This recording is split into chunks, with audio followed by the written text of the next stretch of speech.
Hello friends, आज हम बात करेंगे विस्टास की बेहद दिलचस्प और दिल को छू लेने वाली कहानी द एनिमी की। यह कहानी सिर्फ शब्दों का संगम नहीं बल्कि मानवता, नैतिकता और जिम्मेदारियों के बीच की जटिलता को बखूबी बताती है। तो तैयार हो जाइए इस कहानी की गहराई में जाने के लिए। लेकिन रुकिए, कहानी शुरू करने से पहले एक नजर डालते हैं इस कहानी की लेखिका पॉल साइडेनस्टीकर बक के अद्भुत जीवन पर। उनका जन्म 26 जून 1892 को वेस्ट वर्जीनिया के छोटे से शहर हिल्सबोरो में हुआ। उनके माता पिता मिशनरी थे। उनकी कहानियों में चीन की सभ्यता और संस्कृति की झलक मिलती है। उन्होंने संघाई में अपनी पढ़ाई पूरी की और फिर अमेरिका लौटकर रैंडोल्फ मैकन वुमेन्स कॉलेज से स्नातक किया। उनका पहला उपन्यास ईस्ट विंड वेस्ट विंड 1930 में प्रकाशित हुआ, जिसने लेखन की दुनिया में उनकी पहचान बनाई। पर वास्तविक स्टारडम उन्हें 1932 में आई द गुड अर्थ से मिला। यह उपन्यास पुलित्जर पुरस्कार जीतने के साथ साथ 1938 में उन्हें साहित्य के नोबेल पुरस्कार तक ले गया। द एनिमी जैसी गहरी और प्रभावशाली कहानी लिखने वाली लेखिका को याद करते हुए आइए आगे बढ़ते हैं कहानी की ओर। क्या होगा जब दुश्मन और इंसानियत के बीच चुनाव करना पड़े? यही सवाल हमें द एनिमी के नायक और उनकी नैतिक दुविधा में उलझा देता है। तो चलिए इस रोमांचक यात्रा की शुरुआत करते हैं। कहानी द एनिमी द्वितीय विश्व युद्ध के समय की है और यह एक ऐसे डॉक्टर सदाओ होकी की कहानी है जिनका जीवन एक संघर्ष में रास्ते पर चल रहा था। उनका घर जापान के समुद्र तट पर स्थित था, जहाँ उनकी बचपन की यादें बसी हुई थी। घर एक मजबूत चौकोर पत्थर से बना था जो समुद्र किनारे ऊंची चट्टानों पर खड़ा था। बचपन में वो अक्सर पास के दक्षिणी द्वीपों पर जाते थे और उनके पिता कहते थे वो द्वीप हमारे भविष्य की सीढ़ियां हैं। छोटे से सदाओ के मन में यह सवाल उठता था, हम वहां से आगे कहां बढ़ेंगे? और पिता का जवाब था, कौन जानता है, हमारा भविष्य वही होगा जो हम उसे बनाएंगे। सदाओ ने अपने पिता की इन बातों को गहराई से समझा। 22 साल की उम्र में अपने पिता की इच्छा के मुताबिक सदाओ ने अमेरिका जाकर चिकित्सा की पढ़ाई की। 30 साल की उम्र में जब सदाओ जापान लौटे तो वह एक प्रसिद्ध सर्जन और वैज्ञानिक बन चुके थे। एक दिन समुद्र से घने बादल उठ रहे थे और कुहारा घर को ढक रहा था। तभी सदाओ की पत्नी हना, जो नीले ऊनी हावरे में लिपटी हुई थी, मुस्कुराते हुए बाहर आई और उनका हाथ थाम लिया। उस क्षण में एक ऐसा मोड़ आया जो सदाओ की जिंदगी और उनकी सच्ची परीक्षा का प्रतीक बन गया। कहानी की शुरुआत एक शांत जापानी समुद्र तट से होती है, जहां डॉक्टर सदाओ और उनकी पत्नी हना खड़े हैं। समुद्र की हल्की फुहारों और दूर पर फैले कोहरे के बीच अपने जीवन के एक और सुखद पल का आनंद ले रहे हैं। उनकी शादी के सालों बाद भी उनके बीच की गर्मजोशी और प्यार बना हुआ था। लेकिन अचानक कोहरे में कुछ काली सी आकृतियां नजर आईं। हना ने सदाओ का हाथ पकड़ते हुए पूछा, वो क्या है? सदाओ और हना ने वेरांडा की रेलिंग से झांक कर देखा और पाया कि यह एक आदमी था जो समुद्र की लहरों के साथ बाहर फेंका गया लगता था। लड़खड़ाते हुए वह कुछ कदम चला और फिर गिर पड़ा। सदाओ ने पहले सोचा कि यह शायद कोई मछुआरा हो सकता है जो अपनी नाव से बाहर आया हो। दोनों जल्दी से नीचे भागे और समुद्र की रेत पर पड़े उस व्यक्ति के पास पहुंचे। उसके कपड़े फटे और भीगे हुए थे। जब सदाओ ने उसका चेहरा पलटा तो हना फुसफुसाई, यह तो एक गोरा आदमी है। सदाओ ने धीरे स्वर में कहा, क्या इसे वापस समुद्र में फेंक दें? हना ने सिर हिलाकर सहमत जताई, शायद यही सबसे अच्छा होगा, लेकिन किसी ने प्रयास नहीं किया। सदाओ के प्रशिक्षित हाथ उसकी सोच से परे रक्तस्राव रोकने के लिए हर संभव प्रयास कर रहे थे। उसने घाव को समुद्र तट पर बिखरी समुद्री काई से भर दिया। आदमी बेहोशी में दर्द से कराहता रहा, लेकिन होश में नहीं आया। एक दुश्मन को अपने घर के भीतर लाना इतना आसान नहीं था। फिर भी सदाओ और हना ने मिलकर उस आदमी को उठाया। वह इतना हल्का था जैसे सिर्फ हड्डियों और पंखों का ढांचा हो, एक भूखा परिंदा। डॉक्टर सदाओ और हना समुद्र से मिले विदेशी आदमी को अपने घर ले गए।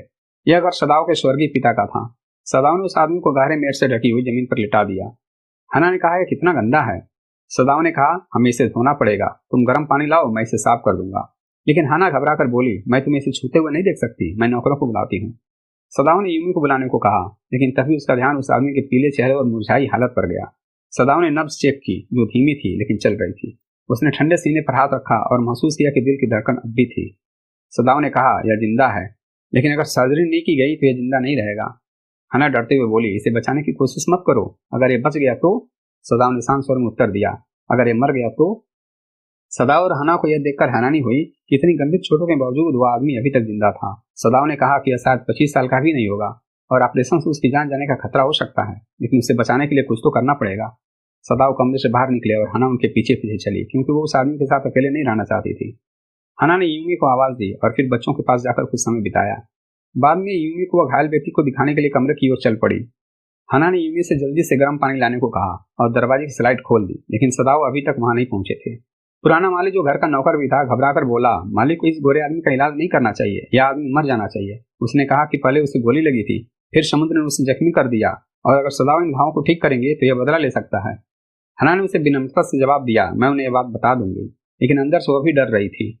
हना ने यूमी से गर्म पानी लाने को कहा और कमरे में प्रवेश किया, जहां उस घायल आदमी को रखा गया था। यूमी ने उस आदमी को देखा तो उसके चेहरे पर एक सख्त और जिद्द का भाव दिखाई दिया। हना और यूमी के बीच एक तीव्र बहस छिड़ गई। यूमी ने कहा, मैंने कभी किसी गोरे आदमी को नहीं धोया और अब भी नहीं धोऊंगी। हना ने उसे सख्ती से डांटा, तुम वही करोगी जो तुम्हारे मालिक ने कहा है। यूमी के चेहरे पर विद्रोह की झलक थी और हना को इस पर डर महसूस हुआ। हना ने अपनी बात बदलते हुए कहा, हम इसे सिर्फ होश में लाने की कोशिश करेंगे ताकि इसे कैदी के रूप में सौंप सकें। लेकिन यूमी ने साफ कह दिया, यह मेरा काम नहीं है।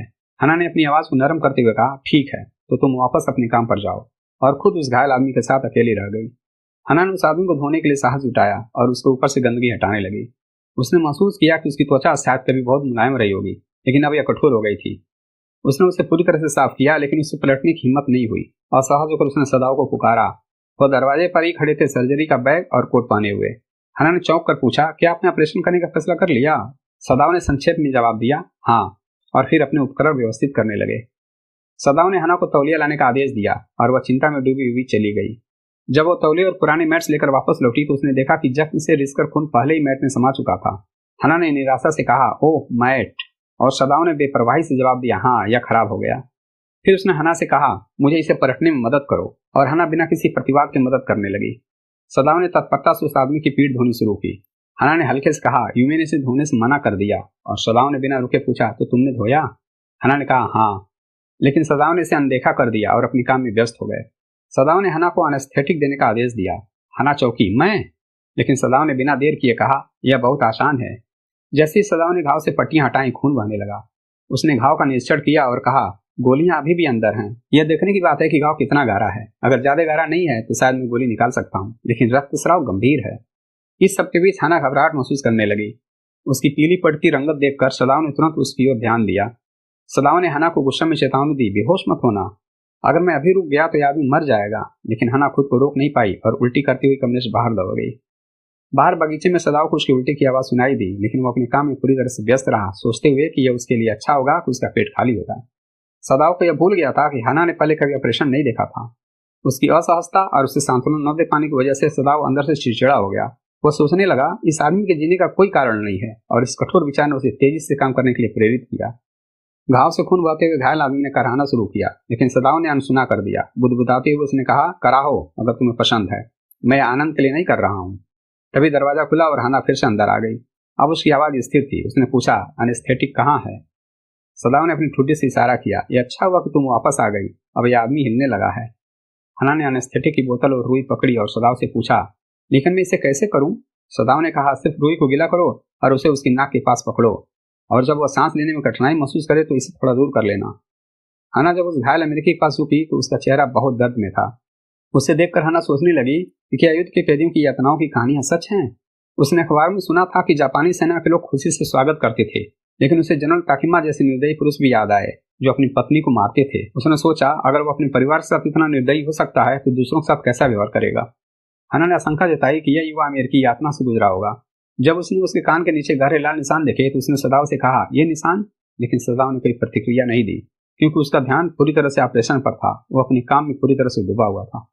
सदाओ को अपने अमेरिकी प्रोफेसर की बात याद आई, जो कहते थे शरीर की पूरी जानकारी के बिना ऑपरेशन करना हत्या है।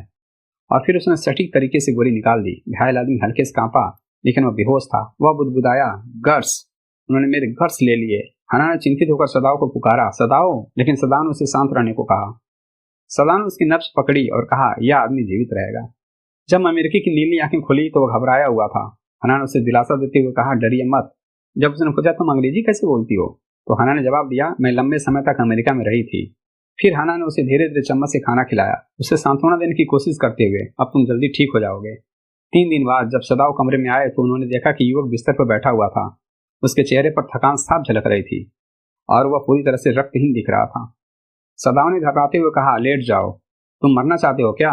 और उसे बिस्तर पर लिटाया। फिर उसने उसके जख्म की जांच की और डांटा, अगर तुमने ऐसा किया तो अपनी जान ले लोगे। लड़के ने धीरे से पूछा, आप मेरे साथ क्या करने वाले हैं? क्या आप मुझे पुलिस के हवाले कर देंगे? सदाओ कुछ पल चुप रहे, फिर उन्होंने जवाब दिया, मुझे खुद नहीं पता कि मैं तुम्हारे साथ क्या करूंगा। मुझे वास्तव में तुम्हें पुलिस को सौंप देना चाहिए। तुम एक युद्ध बंदी हो।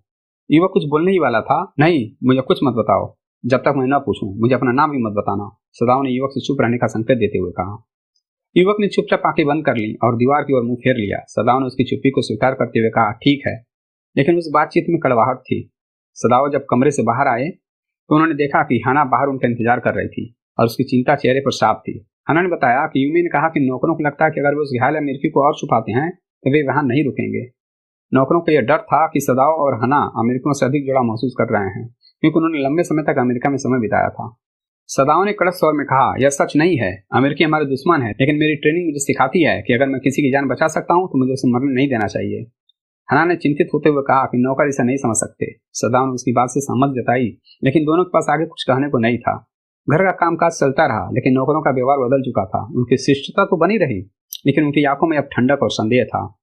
एक सुबह पुराने माली ने कहा, हमारे मालिक को क्या करना चाहिए यह स्पष्ट है। माली ने कहा, जब वो आदमी मौत के करीब था तब उसे मरने क्यों नहीं दिया? रसोइया ने व्यंग करते हुए कहा, वह युवा मालिक अपने जीवन बचाने की कौशल पर इतना गर्व करता है, वह किसी का भी जीवन बचा लेता है। यूमी ने दुखी स्वर में कहा, हमें बच्चों के बारे में सोचना चाहिए। अगर उनके पिता को देशद्रोही करार दिया गया तो उनका क्या होगा?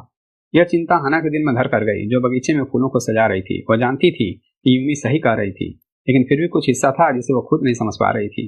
उस अमेरिकी कैदी के प्रति हना का कोई भावनात्मक लगाव नहीं था। उसने उसे पूरी तरह से एक कैदी के रूप में देखना शुरू कर दिया था। जब कैदी ने अपना नाम टॉम बताया तो हना ने बस हल्के से सिर झुका दिया, और उसकी आंखों में चोट देखने के बावजूद वह उसे सांत्वना देने का मन नहीं बना पाई। हना को महसूस हुआ वह लड़का अब घर के लिए एक परेशानी बन चुका था। सदाओ हर दिन उसके जख्मों का निरीक्षण करते थे, और अब वह पूरी तरह से ठीक हो चुका था। सदाओ ने पुलिस रिपोर्ट भी तैयार की, जिसमें उन्होंने कैदी के घर तक पहुंचने का विवरण दिया, और फिर एक गुप्त दराज खोलकर अधूरी रिपोर्ट उसमें रख दी। 7वें दिन 2 घटनाएं घटी।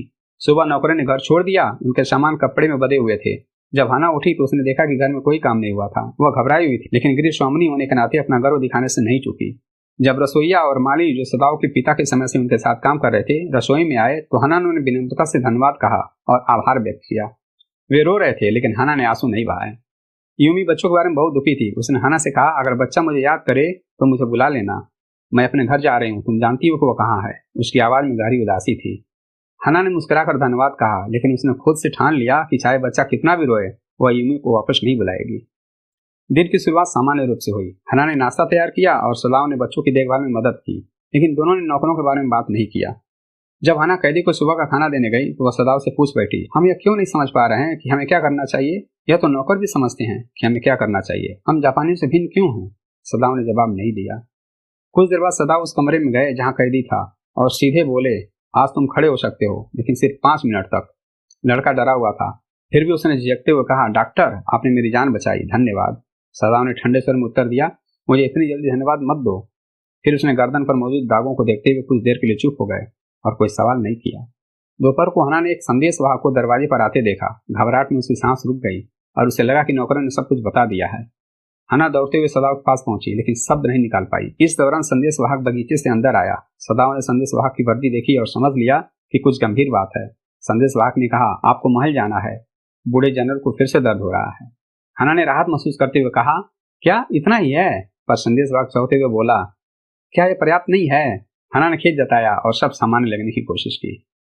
जब सदाओ विदा लेने आए तो उसने कहा, मैंने सोचा कि तुम्हें गिरफ्तार करने आए हैं।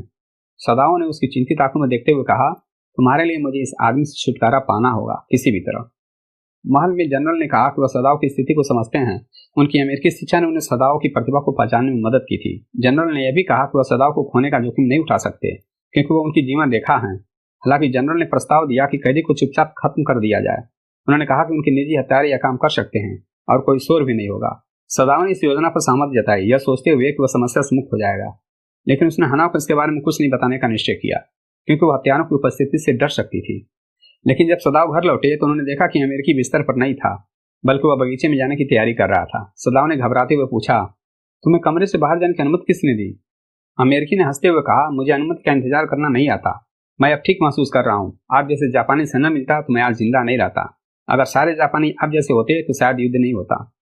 युवक के इन शब्दों ने सदाओ का दिल छू लिया। उसने बिना कुछ कहा युवक को वापस बिस्तर पर लिटाया और शुभ रात्रि कहा। लेकिन उस रात सदाओ को अच्छी नींद नहीं आई। वह बार बार उठता और बाहर हलचल की आवाज सुनता, जैसे कोई भारी सामान लेकर चल रहा हो। अगले सुबह सदाओ फिर से कमरे में गया। युवक अभी भी बिस्तर पर सो रहा था। उसने हना से कहा, अब वह बेहतर महसूस कर रहा है। हना ने फिर से वही सवाल पूछा, हम उसका क्या करेंगे?